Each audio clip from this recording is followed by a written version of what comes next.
To know how many mobile data usage of a specific app on Samsung Galaxy S24 Ultra, swipe down the top of the screen and then tap setting icon, tap connection, and then tap data usage. Under mobile section, tap mobile data usage. Tap the required app you like to know its mobile data usage. As the example, we will select TikTok.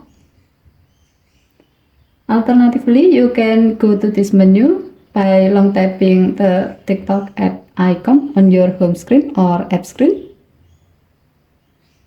Tap the app info icon at the top right corner of the pop-up and then select mobile data.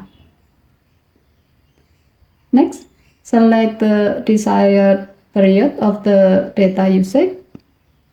By default, your phone will start billing cycle on the first day of each month. Here you can see how much mobile data being used by this app. As you can see, this app has foreground data, which means it's the data being used by the app while you are using the app. Background data, which means it's the data being used by the app in the background or while you are not using the app. And total is the combination of the foreground and background data usage. Okay, thank you for watching. Have a nice day.